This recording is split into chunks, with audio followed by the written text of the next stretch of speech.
Bless up, bless up, bless up. What is up? What is up? Here for a late night live. And it's been a minute because I have just, I fell off the horse. Fell off the horse. So here I am getting back on the horse. And I'm finding that it's time to share a lot of the stuff that I've been experiencing. And it's been a hell of a lot of stuff I've been experiencing. And this particular topic, defense of death, the defense before death. This was something that came to me when I was gardening. So picture this: you got your yard, and I'm sure that there are people out here that can relate. You got your yard, weeds can go crazy, especially if it's going raining a lot or whatever. There's a lot of stuff that I'm going to speak for myself. Over the past several weeks, there's been some stuff I was supposed to do in the yard, like clean out old stuff, like old flowers that are dead now, just old stuff. And I waited too long. Waited way too long. And it got to the point where I was like, oh my gosh, this is almost overwhelming. So I got to take care of this like nowish. So one of the things I recognized is when I started to clean up, it was like when I think back on it, it felt good to clean up, right? It felt good to just get some of this stuff like out of my space, clear it up out of my yard. And one of the things that happened, which brought me to this, right, was that I had some old plants and like there were bushes and there were plants that I was taking away. And then I was like, oh, junk. Like I put it in the trash can in the bin. And then when I looked at my clothes, I don't know if you could see this, but I had all these spikes. You see that? I had all these spikes on my clothes, and they were like, and when I take out one of these things, like this thing is sharp, man. So this thing was all up on my skin. I was like, what the heck? So I was like, okay, I left it alone. I was like, okay, look, it was dead. And I've had this one before. But now I go to the front of the yard and I'm clearing out some old bushes. I'm failing to remember what the name of the plant is. But when I was clearing out the plant, right, this thing got my ass. And this is sharp. This was sharp as hell. Like, and on one when I was cleaning up one, like when I cut it down and I was weeding, like I grabbed one tight and I was like, dang. And after I was done for the day, this is when this all hit me, right? And I was like, wait a second. This is really interesting because in my life right now, I'm going through this situation where I'm about to go through, I'm about to go through a death. Okay, I'm about to go through a death. It may sound funky because no one really knows when we die yet.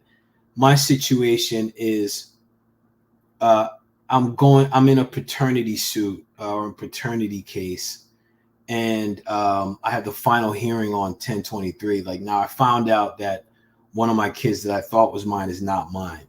So this court case is wrapping everything up. Okay, it's clearing everything up. So one of the things like I recognized in this is that when I got hurt cleaning up, especially when I waited too long to clean up, these things that were dead had their defenses because it's like they didn't want to go. They didn't want to transition. And I recognize, I'm like, dang, man, this is really like these plants are nature. We're nature. And I started to realize, like, in my situation with this woman and what I thought was my son, like there's parts where I recognized, like, damn, I waited too long to do something about this. And this is what I found, especially like doing work with men and facilitation and facilitating circles and things like this. I find that there are people that can stay in things too long. And the thing is that when people stay in things too long, then all of a sudden it becomes a problem or it becomes uncomfortable. Now, here's the thing that's really interesting, right? Is that while it may be uncomfortable staying in that place that's out of alignment for you, that you know you got to get out of, when you stay in it too long, it's painful to leave. It's gonna stick its mitts in you. It's gonna stick its claws in you.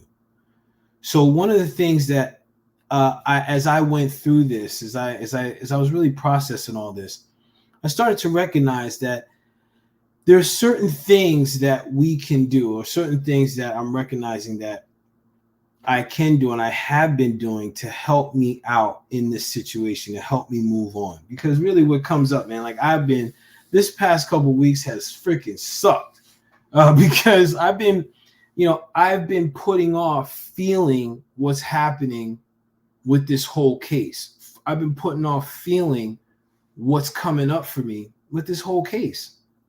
Acting like, hey, you know what? Yeah, life has this thing.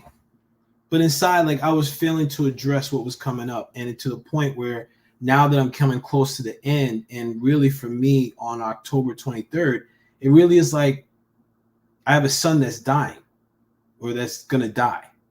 And it sounds crazy, but really when I think about it, like I've known this kid for going on, December would be 10 years.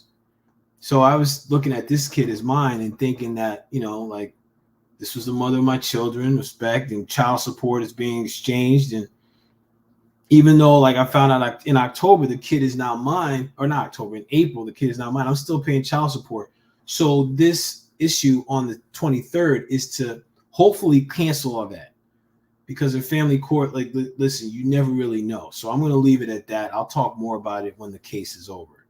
Well, for now, let's get back to the death before, or the defense before death.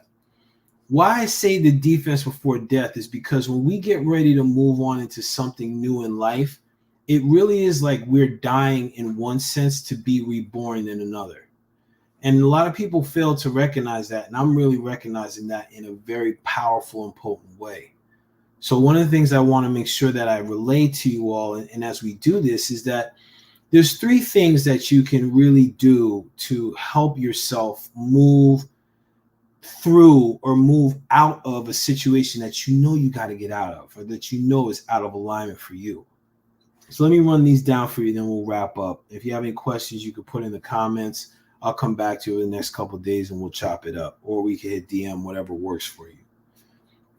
But the first one is to trust your gut and make a move. Now, I say this because there was a point in time in this relationship that I had with this woman and this young boy, where it's like I felt disconnected from him. I was being alienated. I was like, man, there was a part of me that thought, like, I wonder if this kid isn't mine. And this was years ago. But again, I was resistant to move into this situation because it was uncomfortable. I was like, how am I going to ask her for a paternity test? She's going to think I don't trust her, blah, blah, blah. All this stuff was going through my head years ago. So this first part, this first task that you could do to help yourself move out of a situation that is out of alignment is to trust your gut and make a move. If you're feeling something inside of yourself and you're like, damn, something just doesn't feel right, make a move.